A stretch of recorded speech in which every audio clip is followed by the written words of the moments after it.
مفتی حماد صاحب نے مدرسے کے تعلق سے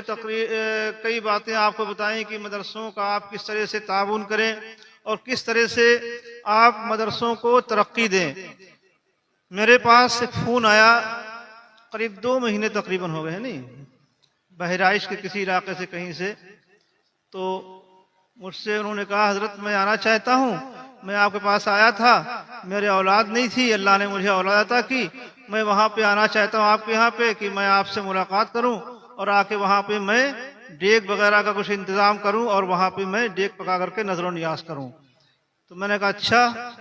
کتنی ڈیگ پکواؤ گے؟ بولے میں 4-5 ڈیگ وہاں پہ پکواؤں گا۔ تو میں نے کہا آنے میں کتنے لوگ آؤ گے؟ کہا 2 گاڑیاں لے کر کے آؤں گا میں۔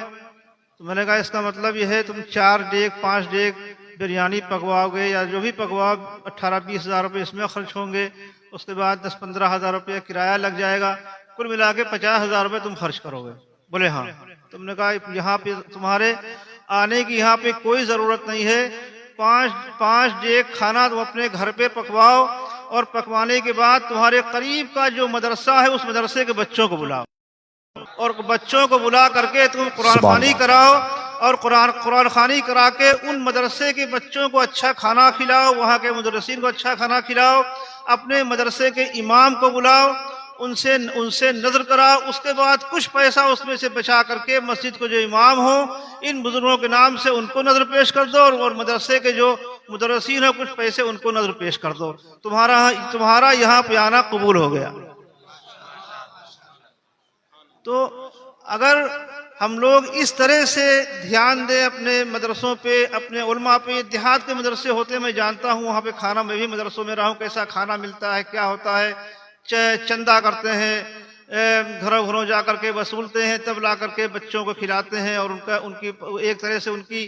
پرورش کرتے ہیں۔ اگر اس طرح سے میں نے تو اپنے ہاں عرس میں بھی اعلان کیا کہ اگر آپ 2000 روپے کی چادر چڑھانا چاہتے ہیں تو آپ 2000 کی چادر میرے یہاں مت چڑھائیے، آپ 50 روپے کے پھول لے کے پیش کر دیجئے اور جو پیسے بچیں ان کو آپ کسی غریب کے علاج میں دے دیں، کسی مدرسے کے بچے کو کتاب لے کر کے دے دیں، کسی مدرسے میں جا کر کے وہاں اپنے مسجد کے امام کو نظر پیش کر دیں، اس طرح سے یہ پیسہ خرچ کریں،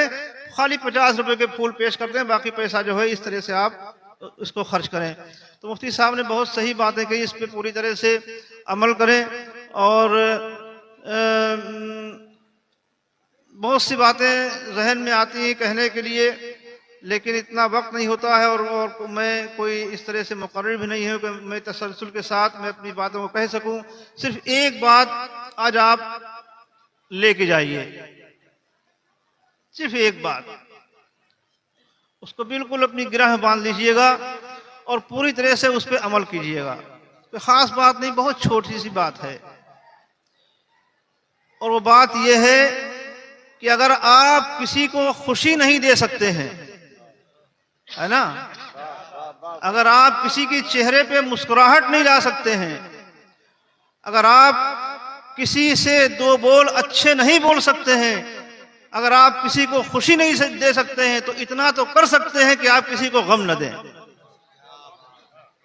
ہے نا، آپ کسی کا دل نہ دکھائیں۔ آج سے اس بات کا تہیہ کر لیجئے کہ انشاءاللہ تبارک و تعالی ہم اپنی طرف سے کسی کو اگر خوشی نہیں دے سکتے تو غم بھی نہیں دیں گے، اگر ہم کسی کو اچھی بات نہیں کہہ سکتے تو ہم انشاءاللہ کسی سے کوئی بری بات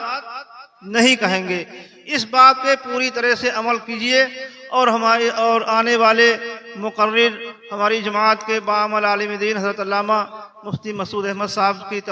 تقریر سنیے۔ اللہ تعالیٰ اس مدرسے کو خوب ترقی عطا فرمائے اور جتنے بھی لوگ یہاں پہ آئے ہیں اللہ تعالیٰ سب کے نیک جائز